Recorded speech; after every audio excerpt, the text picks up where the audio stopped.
Much of today's political discourse involves the word inequality. Politicians, policymakers, and pundits debate it. They talk about what we need to do to address it. But our next guest has co-authored a new book that questions what we think we know about inequality. The book is titled The Myth of American Inequality: How Government Biases Policy Debate.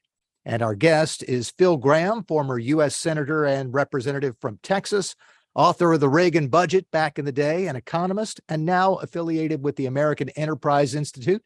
Thanks for joining us. Thank you, Mitch. I'm glad to join you. So, what is this myth about American inequality? Well, the problem is that the Census Bureau, in its calculation of household income, on which the poverty rate is based, on which inequality measures are based, counts only cash payments as income. So that it turns out, when you go back to the 1947 decision setting up how the measure is done, that they don't count 2/3 of transfer payments as income to the recipients. And they don't count any taxes paid as income lost to the taxpayer. Now, they don't count refundable tax credits where you get a check from the Treasury, not counted as income to the recipient. Food stamps where you get a debit card, not counted as income. Medicaid where government pays your hospital and medical bills, not counted as income. Housing subsidies where government pays your rent, not counted as income. Over 100 other federal, state, and local programs are not counted as income to the recipients by the Census Bureau. So that when you count all transfer payments as income to the people who got the transfers, and you subtract taxes from the income of the people that paid the taxes, whereas the Census Bureau says the top 20% makes 16.7 times as much, or has 16.7 times as much income as the bottom 20%. We show that actually it's 4-to-1, not 16.7-to-1, that the poverty rate is not 12%, but between 2 and 3%, and that you've seen, the Economist says it is universally accepted that inequality is large and growing. Bernie Sanders tells us that growth and inequality is obscene and unsustainable. We show when you count all transfer payments as income to people that got the transfer, and you take taxes as income loss for the people that paid taxes, that inequality of income in America is actually slightly lower today than it was in 1947. So we're having this big debate about remaking the economy to deal with inequality when it's actually lower today than it was 70 years ago. I know it's incredible, but it's true. It sounds to me as if one of the key points here then is that it's not that there's not inequality, there is, but government already does quite a bit to address it and does it in ways that aren't being counted in the numbers. Exactly. And no matter how much they do, it doesn't count.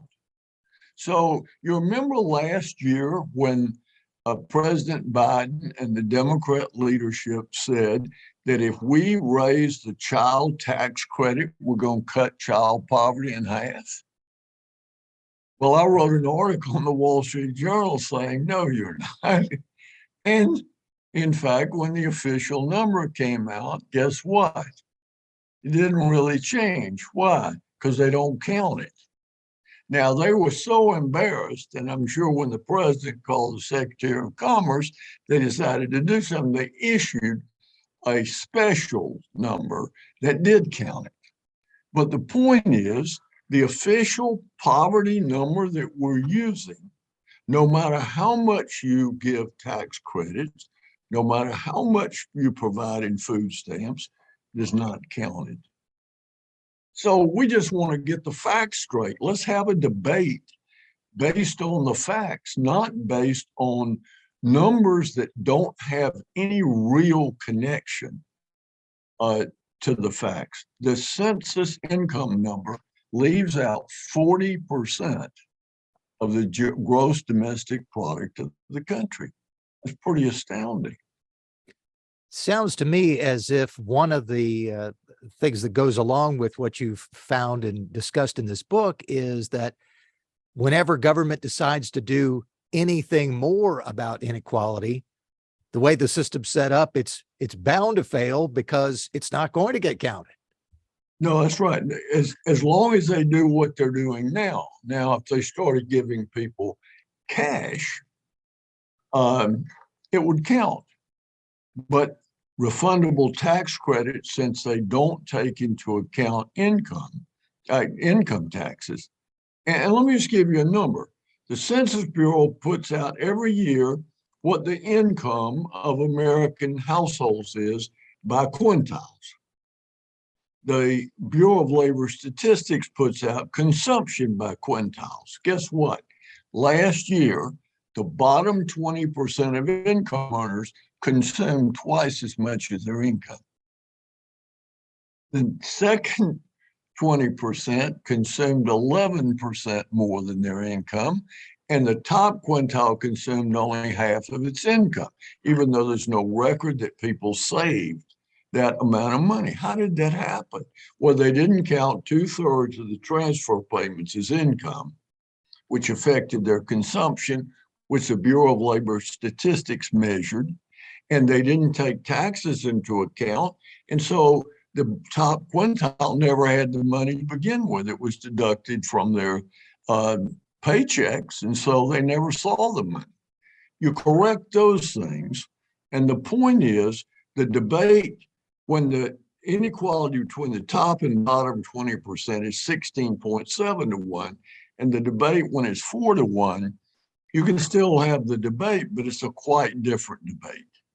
Now, in the book, we look at a lot of other things. We look at the super rich. Do they pay their share of taxes?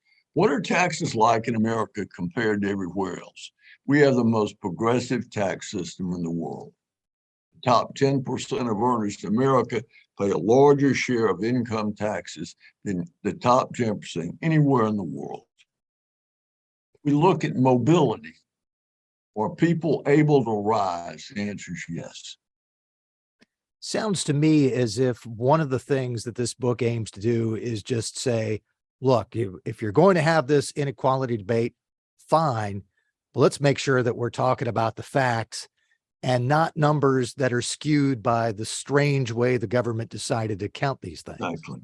And look, I think if you read this book, that the picture you get of America is a picture that makes more sense than the picture painted by government statistics. As I say in the book, if you got a question of whether to believe your eyes or government statistics, believe your eyes. I have to ask you, since you spent a lot of time on Capitol Hill dealing with these issues, do you think the people who are making decisions about these programs have a good sense of where this stands, or are they as much in the dark as the rest of us? No, I think Bernie Sanders does not know these facts. I mean, it's in essence as if he went to sleep and dreamed of making America a welfare state. He woke up and it happened. We are transferring roughly $50,000 a year on average to every bottom quintile household in America when you add up the value of all of these transfer payments. And what happened is in 1967, when we started funding these things, 68% of people in the bottom quintile that were work age worked. Now it's down to 36%. When we expanded all these benefits during the pandemic, over 1.5 million people dropped out of the labor market. If you're going to pay people as much or more for not working as you pay them for working, a lot of people aren't going to work. And that's exactly what's happened in America.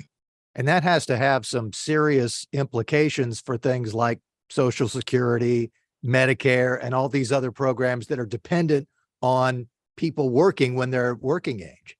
You remember we reformed welfare under President Clinton, just one little sliver of it, aid to families with dependent children. If we applied that same program across the board to all means-tested programs, we could bring millions of Americans back into the job market. Well, we could talk to you for a long time about all of the details of this book, but we don't have time for that in this setting. If you have one thing that you want people to know about the myth of American inequality, you obviously want them to read the book, but if they don't have time or want to get a sense of what the book tells them, what's your 30-second pitch of why people should know these facts? Well, you need to know what's happening in your country. You need to know that America is a better country than is shown in the official government statistics because of the way they measure income. We need to get our facts straight, and then we need to have a debate. This is an open debate. How much you redistribute in a free society is a legitimate thing to debate, but we need to get the facts straight before we have the debate. The book, once again, is called The Myth of American Inequality, How Government Biases Policy Debate. It is being held up right now by former U.S. Senator Phil Gramm, and I'm going to stop talking so people will hear you. By the tables and the graphs.